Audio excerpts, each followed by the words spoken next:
Hello everyone and welcome back to another album review, and in this video I'm going to review Ruby Rose by Cacola. So this one right here is a massive mashup album from an artist that I had no idea beforehand. I discovered this out of nowhere and I decided to give this a shot. It came to my attention as a highlighted early release out of this year, and I was also somewhat familiar with the label Dismiss Yourself as I ended up listening and enjoying one of their past releases. Now I personally don't have like the greatest relationship with Mashup. I do appreciate mashups and I recognize that it takes a lot of talent in order to just pick up two or more songs and see them fitting together and managing to create one song out of them that would sound cohesive. This is not an easy task, and I do appreciate artists doing mashups, but it doesn't really extend that much after this point because I'd never see myself returning to a mashup song or a mashup album. It is something that I would end up always seeing myself experiencing once, and that's about it, because it is something about the genre that doesn't really stick with me that much beyond just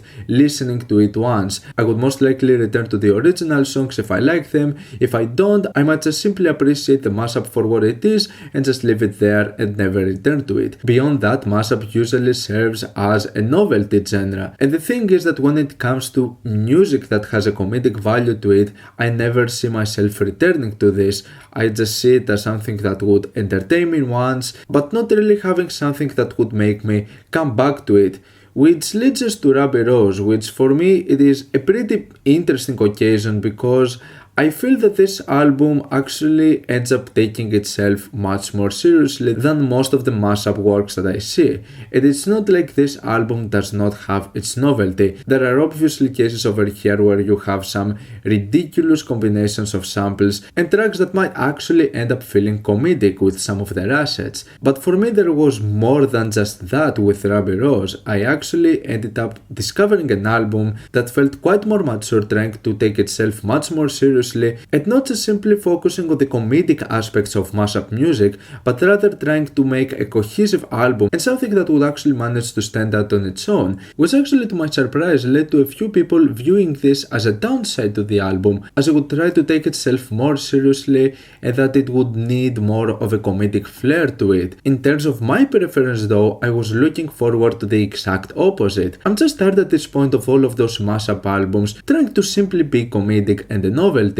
This actually ended up feeling quite refreshing for me. An album that at some cases it made me even forget that I was listening to a mashup album because many samples were that much well cohesive to the point where I was just viewing it as an individual song and it was working really nicely. We're talking about some great fits over here and also making for songs that have a replayability value and seeing myself returning back to some of those tracks. And I was kinda worried that this album would end up becoming really boring because we're talking about a huge and lengthy album. It's just over 80 minutes of material, and I was worried that if we were talking about a simple novelty album that it could end up becoming quickly boring, but I was constantly engaged with all of the tracks over here and I was simply looking forward to what samples the tracks are gonna combine next.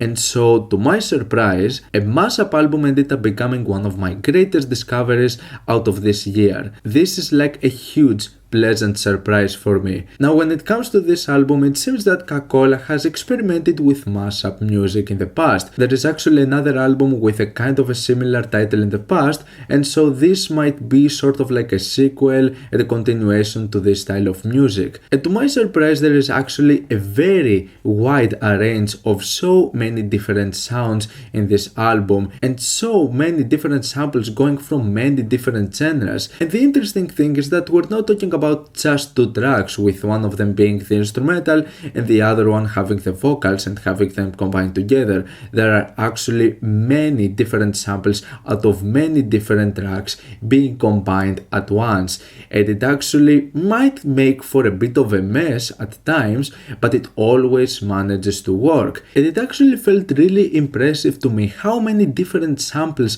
were stuck together but also managing to sound this cohesive. Now for the most part we're talking about some pretty popular and well-known tracks, which is something that happens with most of Mashup material, mainly because the main way to attract someone into Mashup is having melodies and tracks that most people are familiar with. But still, certain track choices really surprised me and were really unexpected, and it really shows the wide range of the many different genres and influences out of Cacola sound. You have from your basic average pop over here to metal to electronic dance music to big beat to hip hop to even a few slightly more obscure stuff. I was actually kinda anticipating for some more sort of like anime samples due to the album cover because it gives that feel. And we have a few occasions with samples from like Chiari Pamyu Pamyu or some tracks that would go into those old school 90s rave upbeat music. And so it's not like you don't have those parts there, you also have mainstream stuff, you have meme songs, and you would feel that this album might be all over the place. But like I said, most of the stuff over here actually work amazingly, they fit so well together, and the album is also really well mixed. I like the balance with the vocals and the instrumentals coming together, and it makes for a beautiful experience that I can actually perceive it as something serious and something that I would return to, not just simply due to its comedic value. Also, the great thing is that if you are unfamiliar with some of those samples, or if you missed some of them with your first listen, or if there is a track that you have heard it before but you can't remember its name, thankfully all of the samples contained in this album are listed and being put in a link that is contained in the label's Bandcamp page for the release. And it's also contained whether it's the vocal part on the instrumental out of each song, which in my opinion is really cool. Now I'm just gonna give a brief rundown of the track list and not extend this review that much further because I really suggest you to actually give this a chance and experience it for yourselves, because I truly believe that this is actually probably the greatest mashup album that I've heard, like in its entirety. This is the best I've heard. And like I know that I don't have that much experience with the genre, but I doubt that I will end up finding something that would impress me more than this.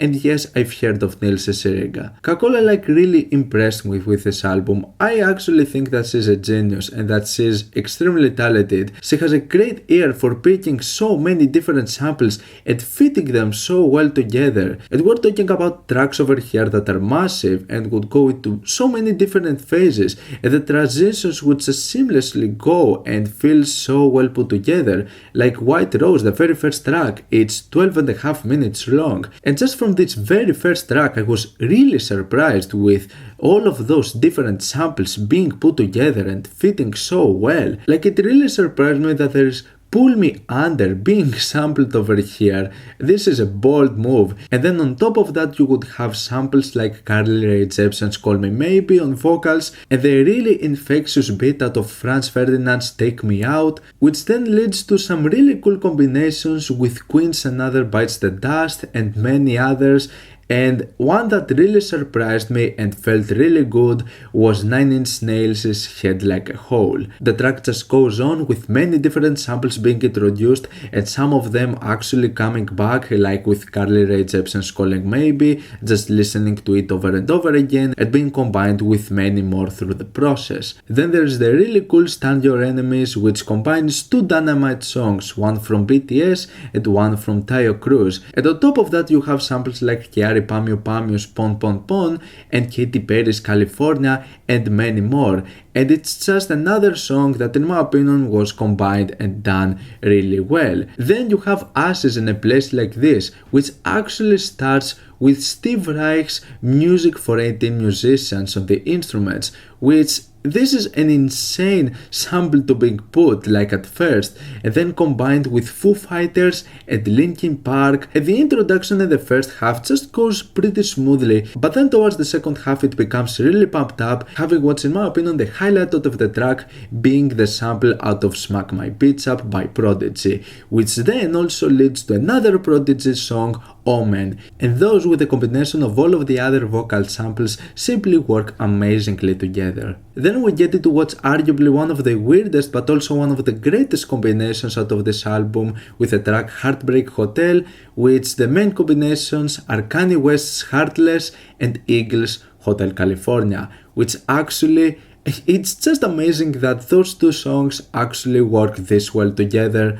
but they really do. Now the thing is that I feel that this track in particular is one of those moments that doesn't have that much of a replayability value and works much more as a novelty thing, and it's slightly more lackluster in comparison as there are not that many other samples being attached together. It mainly focuses on those two tracks being combined together, which is not a bad thing, but it's not one of the songs that I see myself returning that much into. Graphic Ambience is one of the more soothing tracks, which is actually kinda weird considering some of the samples that were being brought over here, and it's another one that does have its comedic values, as you have Photograph by Nickelback, and mainly tracks that I wouldn't say are really that much of my taste, but I do appreciate like the way they're combined and the way they fit together, and it still makes for a track that, for what it is, I think that it's a pretty cool mashup experience that has some really cool combinations. The track Cringe appropriately has one of its main focuses, the track Caramel Dancin'. It's one of the most pumped up and energetic songs, giving this anime vibe at some occasions,